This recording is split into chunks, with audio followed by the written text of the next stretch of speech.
apapun yang kita gerakkan, bahwa itu ada penggerak. Selalulah ingat kepada yang memberikan alat penggerak.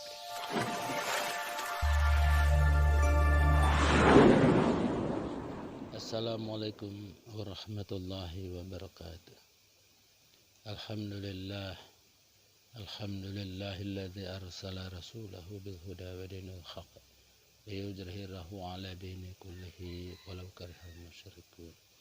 Asyhadu an la ilaha illallah wa asyhadu anna Muhammadan abduhu wa rasuluh. Amma ba'd. Sahabat santri, jumpa lagi dengan santri 03. Perenungan demi perenungan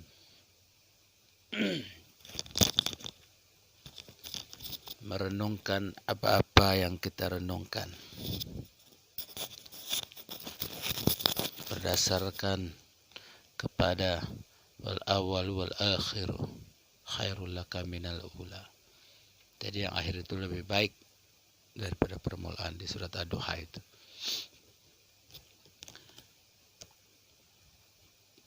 Semisal kita berpikir dan kita mengilustrasikan pada saat Allah telah menciptakan alam, kemudian Allah Subhanahu wa ta'ala akan menciptakan hambanya yang bernama manusia atau disebut Adam, kemudian yang bisa juga khalifah katanya. Nah, kalau kita renungkan proses penciptaan Adam atau manusia yang sama-sama kita ketahui katakanlah berasal daripada tanah. Nah, kalau kita mengilustrasikan sebagaimana yang kita ketahui dengan akal kita, seolah-olah suatu penciptaan itu katakanlah sudah diciptakan dan berbentuk Adam, ada kaki, badan, tangan, kepala, dengan perangkatnya, mata, hidung, mulut, telinga, rambut. Begitu juga dengan badan, dengan onderdil yang ada di dalamnya,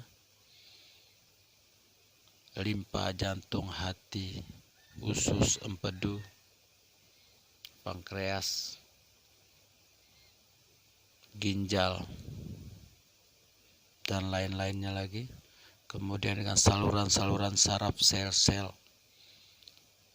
saluran-saluran darah, daging, tulang belulang, terciptalah, terbentuklah satu bentuk manusia yang kita bisa sebutkan Adam. Nah, kira-kira kalau kita berpikir bersama-sama, saya mengajak kita berpikir dan memikirkan bersama-sama, setelah diciptakan itu lengkap, utuh, apakah si yang diciptakan ini, hamba ini, maaf, sudah bisa bergerak atau belum? Ada hidungnya, kupingnya, matanya, persis sebagaimana layaknya manusia. Sekarang setelah jadi, apakah dia langsung bisa bergerak? Saya mengilustrasikan hal ini untuk bersama-sama kita mencoba untuk bisa memahami. Saya berpikiran saat itu belum bisa bergerak. Tidak bisa bergerak. Kenapa? Karena tidak ada yang menggerakkan. Dia masih dalam berbentuk benda yang tampak sebagaimana layaknya kita sebut manusia. Kapan si yang diciptakan ini akan bergerak? Saya meyakini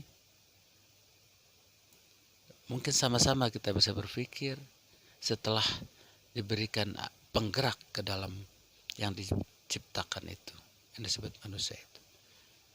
Apakah itu setelah Allah tiupkan ruhnya saya akan tiupkan ruhku.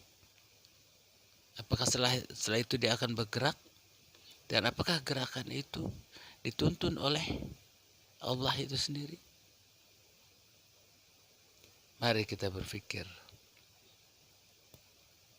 apapun yang akan kita lakukan, apapun yang kita gerakkan, bahwa itu ada penggeraknya. Pasti itu. Waktu kita beribadah kepada Allah, badan kita diwajibkan untuk bergerak, yang mana disebut rukun fi'li. Belum lagi harus berbicara seperti ini, itu namanya rukun qauli, berbicara. Kemudian lagi harus diyakini apa yang kita ucapkan dan kita gerakkan itu senada, seirama dengan qalbu kita, yang ada di qalbu kita. Sehingga sinkronisasi gerakan, ucapan dengan keyakinan iman ada di dalam qalbu. Siapakah yang menggerakkan itu? Apakah yang menyebabkan kita bergerak? Mari sama-sama kita berpikir dan memikirkan, di balik tubuh kita yang kasar ini ada sesuatu yang halus yang menggerakkan itu. Apabila itu hilang, diambil oleh pemiliknya lagi, saya berkeyakinan tubuh yang kasar ini tidak akan pernah bisa bergerak, dan mata yang ada di sini tidak akan pernah bisa melihat. Hidung yang ada ini tidak akan bisa mencium aroma. Telinga yang ada di sini tidak akan bisa mendengar. Mulut yang ada di sini tidak akan bisa berbicara. Demikian mengulang kaji ilustrasi bagaimana kita sebagai wujud manusia, raga ini, bahwa ada sesuatu yang menggerakkan di balik tubuh kasar kita ini. Oleh karena itu, hati-hati menggunakan tubuh kasar. Saat kita menjalankan sesuatu, apakah itu ibadah maupun kegiatan sehari-hari, hati-hati. Selalulah ingat kepada yang memberikan alat penggerak itu. Sepanjang hayat masih di kandung badan, sepanjang napas masih bergerak naik turun, dari saluran dalam maupun saluran atas, ingatlah kepada yang memberi gerakan itu. Wallahu a'lam bishawab. Saya mohon maaf kepada sahabat-sahabat santri sekalian, dan saya mohon ampun kepada Allah Subhanahu wa taala apabila apa yang kita diskusikan, sampaikan, sharing ini adalah suatu kesalahan dan kekeliruan. La ilaha illallah Muhammadur Rasulullah. Allahumma sholli ala sayyidina Muhammadin wa ala alihi wa ashabihi wasallim. Mudah-mudahan kita selalu dalam rel kebenaran yang hakiki, kebenaran yang dari Allah Subhanahu wa taala. Wallahu a'lam. Wassalamualaikum warahmatullahi wabarakatuh.